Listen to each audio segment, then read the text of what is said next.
नमस्कार, world news में आपका स्वागत है। तो जैसा कि आप जानते हैं कि रूस और यूक्रेन युद्ध को रोकने के लिए चर्चाएं फिलहाल काफी तेज है। इसे लेकर सऊदी अरब में अमेरिका और रूस की बैठक हो रही है। तो यूक्रेनी राष्ट्रपति जेलेंस्की ट्रंप को तेवर दिखा रहे हैं और अब इस पूरे मामले में फ्रांस की भी एंट्री हो गई है। फ्रांस ने जेलेंस्की का समर्थन करते हुए ट्रंप को ही नसीहत दे दी। ऐसे में सबकी नजरें यूक्रेन युद्ध पर यूएई में रूस अमेरिका की वार्ता पर बनी हुई है।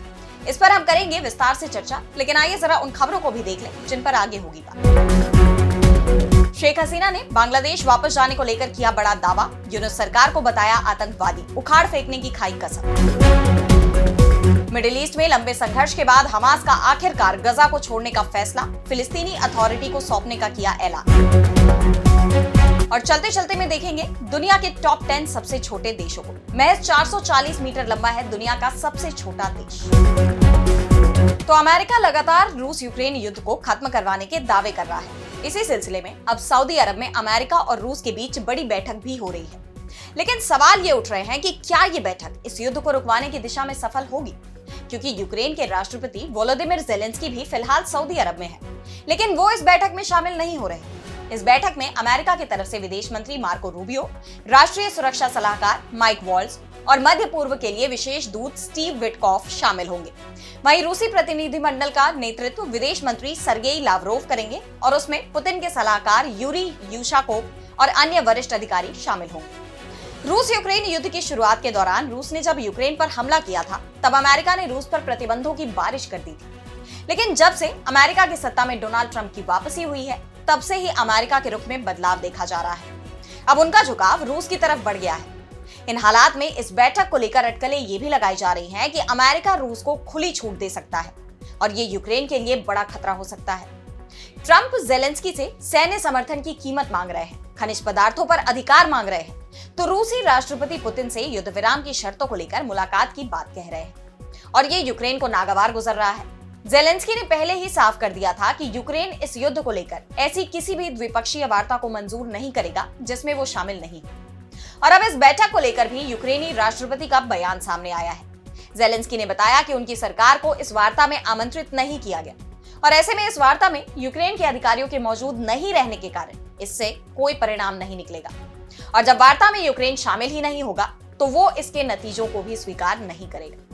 उनके इस बयान से साफ है कि भले ही अमेरिका और रूस के बीच युद्ध में शांति को लेकर समझौता हो जाए, लेकिन यूक्रेन उस पर सहमति नहीं जताएगा। ऐसे में ये वार्ता कितनी सफल होगी, इस पर सवाल है। अमेरिका के बढ़ते रूस समर्थन को लेकर पूरा यूरोप टेंशन में है। ऐसे में उन्होंने यूरोपीय देशों का एक आपातकालीन सम्मेलन भी बुलाया है।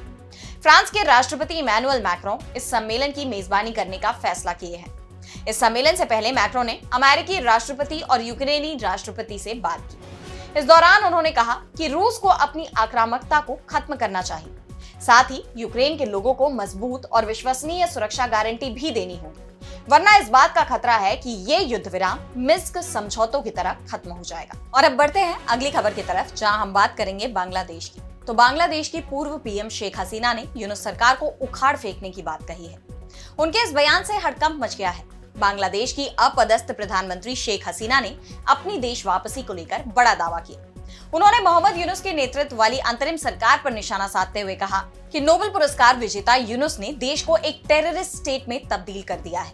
बांग्लादेश वापस जरूर जाऊंगी और सुनिश्चित करूंगी कि पीड़ितों के परिवारों को उचित न्याय मिले। दरअसल बांग्लादेश की पूर्व पीएम शेख हसीना ने उन पुलिसकर्मियों की विधवाओं के साथ एक वर्चुअल संवाद किया जिनके पति प्रदर्शनकारियों के हमलों में मारे गए थे। इस दौरान उनका ये बयान सामने आया है। उन्होंने बांग्लादेश में बढ़ती आतंकी गतिविधियों की निंदा की और साथ ही ये दावा किया कि ये सरकार को गिराने के लिए उसी साजिश का हिस्सा है जिसके तहत धान मंडी में बोंगो बंधु मेमोरियल यानी बांग्लादेश के राष्ट्रपिता शेख मुजीब के ऐतिहासिक निवास को ध्वस्त किया गया।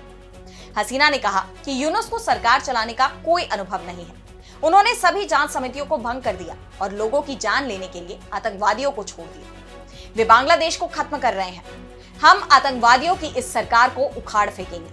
उन्होंने कहा कि मैं हर पीड़ित परिवार की मदद करूंगी और ये सुनिश्चित करूंगी कि उनके जान लेने वाले बांग्लादेश में कानून का सामना करें। मैं वापस आऊंगी, शायद इसीलिए अल्लाह ने मुझे जिंदा रखा है। उनके इस बयान से साफ है कि शेख हसीना बांग्लादेश लौटने का विचार कर रही हैं और अब उनके तेवरों को देखते हुए हसीना की वापसी यूनुस सरकार की चिंता को बढ़ा सकती है। आपको बता दें कि बीते साल 5 अगस्त को एक हिंसक आंदोलन के बाद शेख हसीना को प्रधानमंत्री पद छोड़ना पड़ा था और वो भागकर हिंदुस्तान आ गई थी और तब से ही हिंदुस्तान और बांग्लादेश के रिश्तों में तनाव देखा जा रहा है। हसीना हिंदुस्तान से ही यूनुस सरकार पर हमलावर है। वहीं यूनुस सरकार शेख हसीना के प्रत्यर्पण की मांग कर रही है, लेकिन हिंदुस्तान की तरफ से इस पर अब तक कोई प्रतिक्रिया नहीं दी गई, जिसे लेकर खींचतान मची हुई है। इस बीच अब पूर्व पीएम खालेदा जिया की पार्टी ने बांग्लादेश से रिश्ते सुधारने के लिए हिंदुस्तान के सामने 3 शर्तें रखी हैं। बीएनपी के जनरल सेक्रेटरी मिर्जा फखरुल इस्लाम आलमगीर ने कहा कि हम हिंदुस्तान को ये साफ कर देना चाहते हैं कि अगर आप बांग्लादेश के लोगों के साथ संबंध बनाए रखना चाहते हैं तो आपको तीस्ता नदी के पानी में हमारा पूरा हिस्सा देना होगा, सीमा पर हमारे लोगों पर गोलीबारी बंद करनी होगी और हमारे प्रति बड़े भाई का रवैया छोड़ना होगा।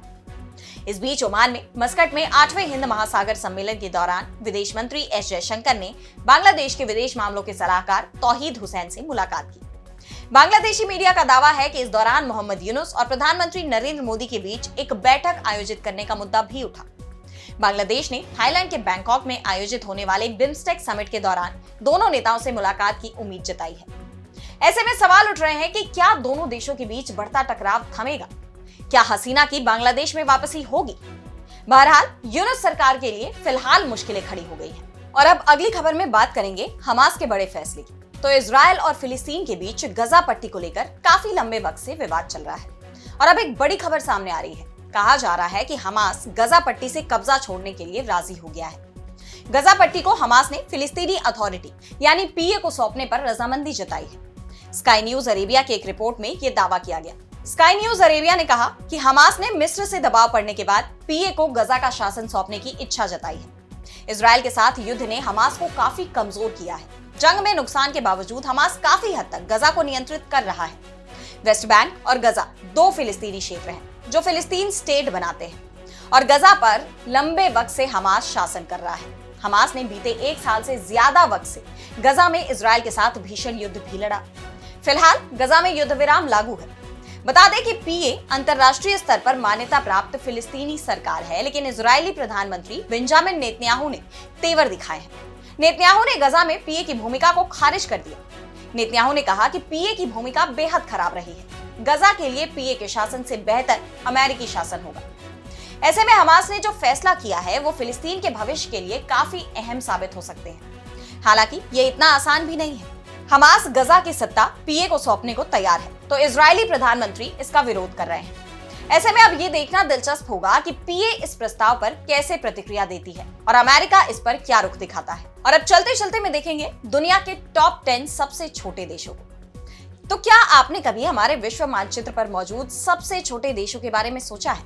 वे आकार में भले ही छोटे हों, लेकिन वे अपने आप में काफी महत्वपूर्ण हैं। दुनिया में लगभग 195 देश हैं। इनमें से कुछ देश भौगोलिक रूप से भी इतने छोटे हैं कि कोई व्यक्ति टहलते हुए इन्हें आसानी से पार कर सकता है।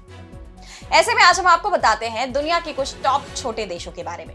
तो वेटिकन सिटी दुनिया का सबसे छोटा देश है, जिसकी जनसंख्या 764 है। दुनिया का सबसे छोटा देश होने के बावजूद पर्यटक वेटिकन सिटी के सेंट पीटर बेसिलिका और वेटिकन संग्रहालय जैसे प्रतिष्ठित स्थलों को देखने के लिए आते रहते हैं। मोनाको दुनिया का दूसरा सबसे छोटा देश है। ये देश 1.9 वर्ग किलोमीटर में फैला हुआ है। फ्रेंच रिवेरा के किनारे बसा मोनाको ग्लैमर और विलासिता से भरपूर है।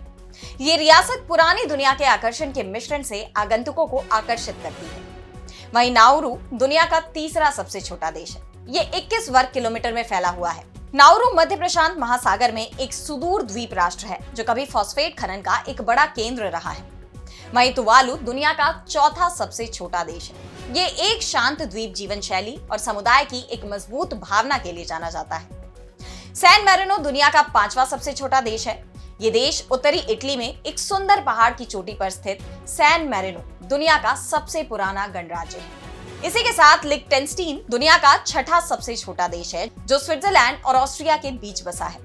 मार्शल द्वीप दुनिया का 7वां सबसे छोटा देश है। सेंट किट्स और नेविस दुनिया का 8वां सबसे छोटा देश है। यहाँ आगंतुक आकर्षक औपनिवेशिक शहरों में टहल सकते हैं, ज्वालामुखी चोटियों पर चढ़ सकते हैं और शांत कैरिबियाई माहौल का आनंद लेते हुए वाटर स्पोर्ट्स का आनंद ले सकते हैं। और इस लिस्ट में आखिरी यानी 10वां देश मालदीव है, जिसकी तुलना स्वर्ग से की जाती है। ये देश अपने खूबसूरत समुद्र तटों, शानदार पानी के ऊपर बने बंगलों के लिए प्रसिद्ध है। तो आज इस वर्ल्ड बुलेटिन में इतना ही। देश दुनिया की तमाम बड़ी खबरों के लिए आप बने रहिए डीबी लाइव के साथ और मुझे दीजिए इजाजत। नमस्कार।